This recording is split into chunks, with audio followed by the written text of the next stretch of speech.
Welcome to Navigating the Customer Experience. Want to improve your organization's customer service? Looking for insider tips to knock your customer socks off? Then you're in the right place. Here's your host, Yannick Grant. Welcome to Navigating the Customer Experience. On today's episode, our two guests we have today are Barbara Wardell and Ernesto Cullari. Barbara Wardell and Ernesto Cullari run an agency that focuses on geofencing. This embraces a growth hacker mindset that strategically focuses on identifying and amplifying their clients' strengths while pinpointing weaknesses in the competition utilizing GPS location data.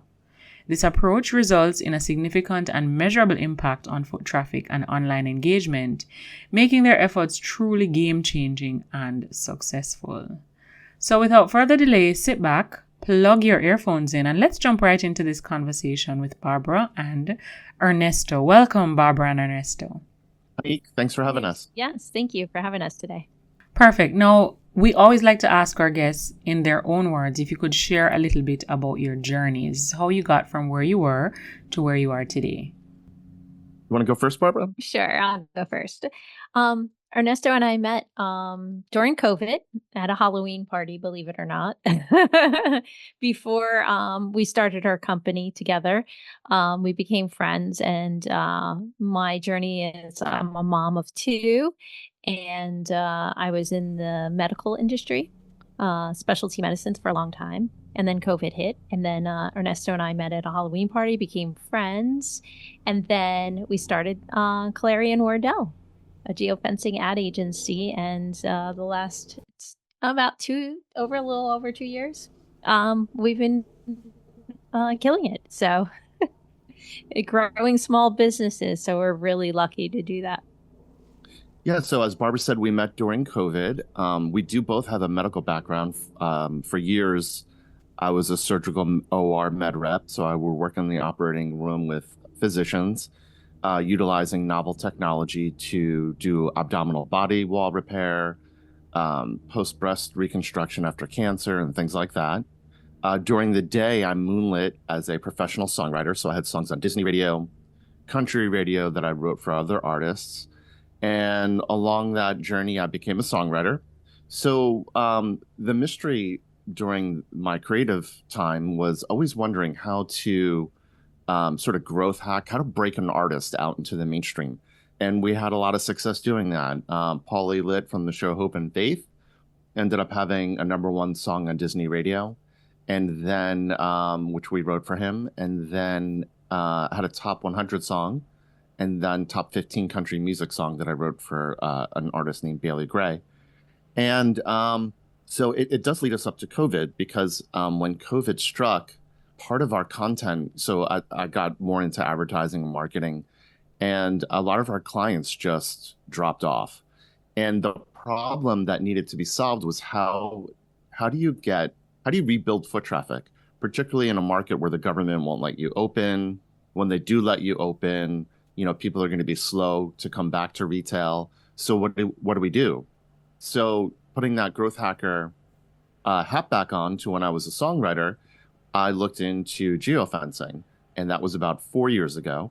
And then 2 years into my journey of mastering, doing my 10,000 hours of studying geofencing technology, Barbara and I met, and it became a passion of ours. And throughout our conversation, to help small businesses, to help them bring people back in, so that people like the retail experience, people like the in-person experience. And geofencing is a powerful tool that uses satellite technology to draw virtual fences around locations of interest. It could be your competitors. And we use that to capture their devices, to send ads to their devices. When they come into one of our locations after seeing one of your ads, the satellite pings us and alerts us that a new GPS verified visit has taken place. And Barbara and I do about 5,000 satellite verified visits in the US, Canada, and Australia every month. Wow. All right. So thank you so much for that introduction. Definitely does give us some context in terms of your background.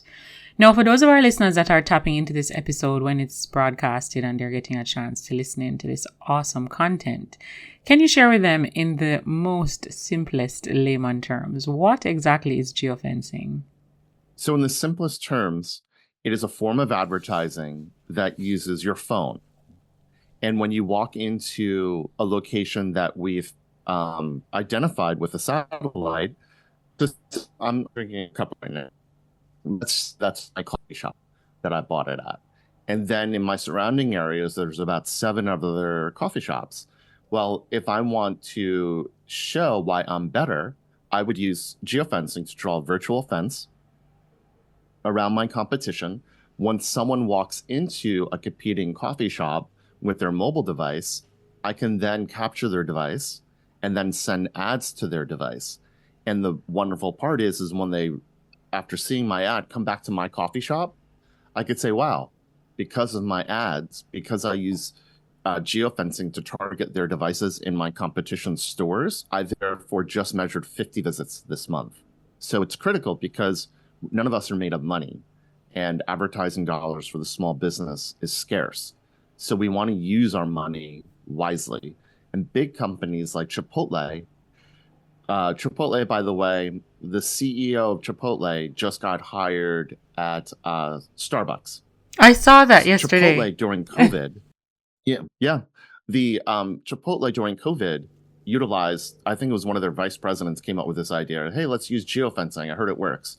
Well, during COVID, Chipotle was able to triple their curbside pickup from using geofencing. They saw where other people were picking up food, and then they decided to target those locations and let them know that, hey, Chipotle has curbside pickup. So Chipotle did so well that Starbucks needs to learn from them. As you know, a lot of Starbucks locations have been closing throughout the country, and they picked off talent from Chipotle. And I have no doubt that that talented team is going to be helping Starbucks turn it around. But geofencing is part of that story. All right. So now our listeners have a good idea of what geofencing is and also what your organization does. Now let's tie all of that back into the customer experience, right? Because we're all about navigating the customer's experience. So you have marketed and advertised to the organizations to say, hey, you can come to this organization based on the geofencing marketing initiatives that you've put in place. Now, how can you share with me how it is that the customer experience is addressed in this? In, for example, like with your clients, because I find, for example, people spend a lot of money on marketing and advertising, not sure what the cost point is for geofencing in comparison to traditional media like the radio or newspaper, if it's significantly cheaper. But I find that a lot of times organizations heavily invest in marketing. But then when the person comes to the organization to do business, case in point, let's say you visited Starbucks and you had to wait for 20 minutes just to get a cup of coffee, you're extremely frustrated because that should be it's just a small item. You should be in and out in the shortest possible time. How do you tackle that with your clients? Is that something that you deal with as well? Well, for our end, it's the advertising end. We don't deal with the customers per se. The places that people go with their smartphones is indicative highly of the products that they buy. So when they go into a geofence, what they see is they're open on an app, because we're on apps. We're on the wide open web. We're not on Facebook, Instagram, Google. So when they actually go into that geofence and they're on an app, they will see an ad for one of our customers. And from that, if they toggle it or click it, they will see a map how to get there. Once they go into that store, whether it's that day or 90 days later, the satellite will ping us. So that part is our end. What they go into the store is on the customer itself of how they treat their customer. Mm-hmm. And Ernesto has some insight on that as well. When we do a consultation with a client, we will, one of the first things we ask, we're one of the largest advertisers for laundromats in the world. So small business owners have discovered that owning a laundromat is a very good business. You're serving your community, you're providing a great service, but it's very important to set up realistic expectations. So Barbara and I, when we consult a company, we want to find out, like, what kind of doors you have. Do you have doors that are, particularly when moms and dads are coming in with their kids, are the doors automatic? Are they wide doors? Are you operating new machines? Because we want to set up realistic expectations for the end consumer. Mm-hmm. So when we work with one of our clients, we do ask them how their operations run. We've been very fortunate to attract, top operators in communities across the U.S. But when it comes to restaurants and spirits companies and hotels, HVAC and doctors and things like that, service providers, we do want to make sure that the product that they say they're offering is the end user experience that the customer has. But as Barbara said, it's not our responsibility to make sure they do operations well, but we advise them, hey, get your operations down and let's make sure the promise that we give is matched with the in-store experience. Right, exactly. And that's something we think that is very important. So that's why we do a lot of research before we take on a client. We ask them a lot of questions to make sure that they're doing what we're promising in our ads, because you don't want that customer to come in and say, okay, this is not what the promise was, right? And then they won't come back. Exactly. Yeah, that killed. And we're concerned about our numbers more than, in order to do well for you, we need to be telling the truth. There needs to be truth in advertising. Mm-hmm. And we don't want our numbers as a company to be impacted because, we're committed to delivering as much as 5,000 visits a month. And if our clients are not on their end providing the proper customer experience, it does impact Barbara and I. So we're very competitive. We want to make sure we uphold the things that we say we're going to do. And we tend to advise our clients 100% of the time to do the same, to make sure they're matching the experience with the ad promise. All right. Awesome. Thank you for sharing. So in the feedback that you just provided, it got me thinking to the fact that, do you find geofencing is, what's the word I'm looking for now? It's most effective or impactful based on your geographical location. So is it that you primarily operate in the United States, in North America?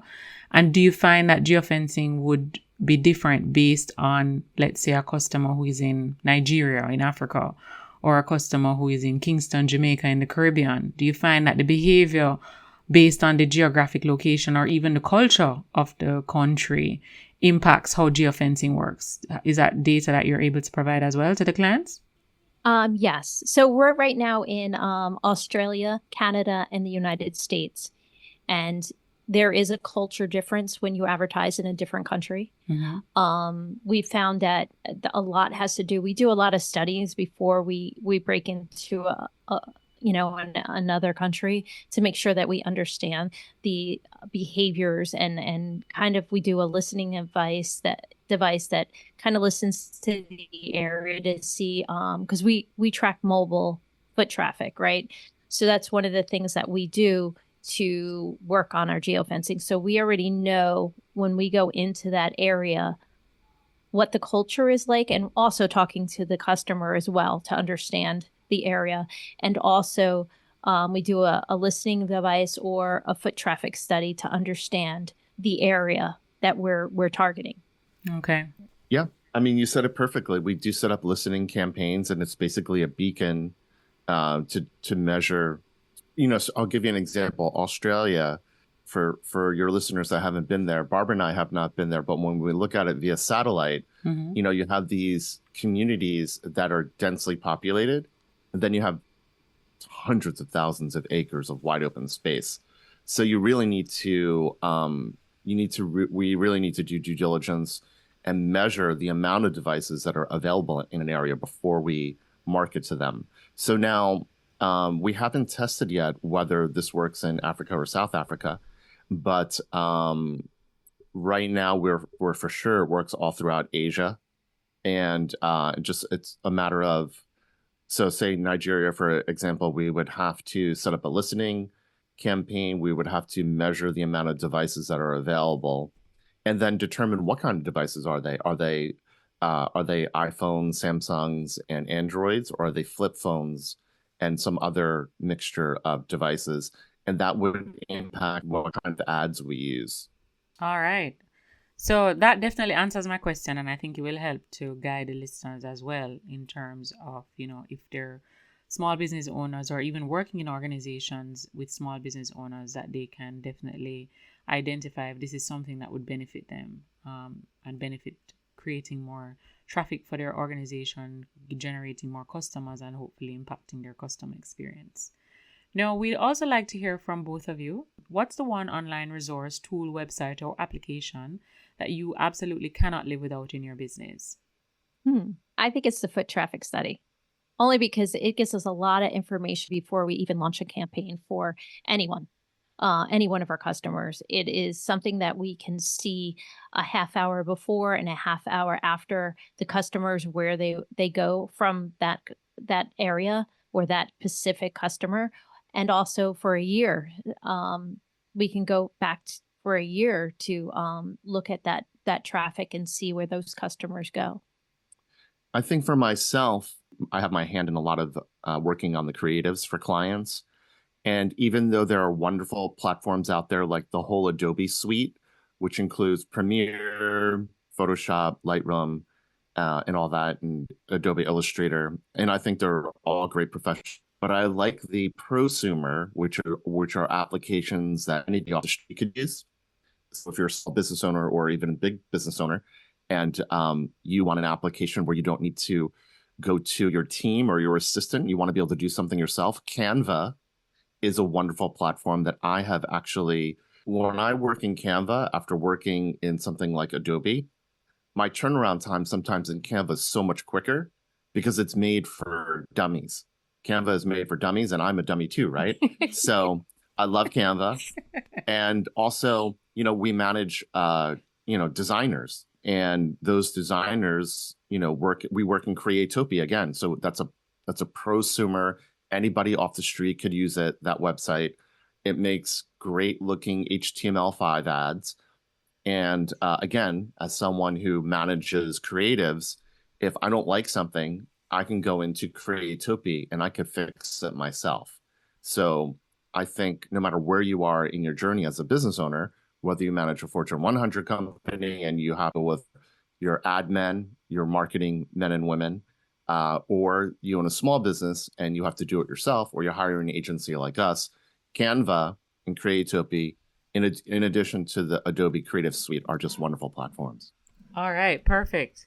Can you also share with me maybe one or two books that you've read? It could be a book that you read recently, or even one that you read a very long time ago, but it has had a great impact on you, whether personally or professionally. I read Confessions of an Ad Man by Ogilvy, which I think is one of the greatest books on advertising you could read. But also, it's not just advertising. It's in general. If you're someone who needs to communicate to the masses or to discrete audiences, small audiences, learning the art of communication is important. And I think Confessions of an Ad Man I have found invaluable. In addition to Sun Tzu's Art of War.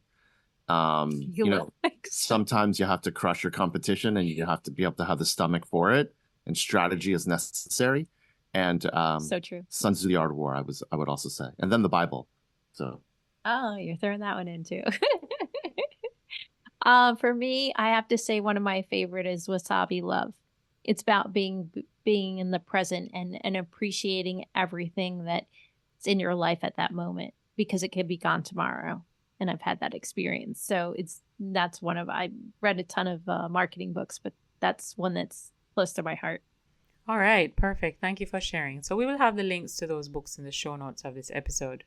So you asked earlier about cost effectiveness and, the cost per acquisition and things like that. How does this compare to other forms of advertising? So, I'm sure a lot of your listeners out there have, for various reasons, could be for charity, could be for advertising, could be for marketing. They've engaged in Facebook and Google advertising to promote an event. So I can tell you, after doing this engagement using Facebook and then starting with other forms of advertising. So since then, And I can tell you that geofencing pound per pound is the Mike Tyson, is the absolute Mike Tyson of advertising. Everyone else is a lightweight. There is no censorship. So if you run political ads, you will face no censorship of any sort on a geofencing side, unlike Facebook and Google, who will silence you if they don't agree with your viewpoints. And in terms of reach and measurement, dollar for dollar, there's just nothing as effective as geofencing. So on a $500, I don't recommend only spending this, but on a $500 budget per month, you can end up with 20 new people coming through your door. I do recommend for a 5-mile radius that you spend at least $1,000 on your market. That way, if you know the cost per customer, meaning how much money your average customer spends, you have the opportunity to 10 to 30x, your return on investment, depending on what the value of a new customer is for you. In some of our verticals that we work with, the value of a new customer is $40,000. So on a $1,000 ad spend, if you gain one new client a month, that's a quite impressive return on investment. For other clients we have in the laundry industry, some of their clients are worth $1,200 to $2,500 a year. So if we send them 30, 40, 50 customers a month, then that, again, is quite a handsome return on investment. Agreed. Okay, perfect. Thank you so much for that. Now, can you also share with our listeners, what's the one thing that's going on in your lives right now that you are really excited about? Either something you're working on to develop yourself or your people?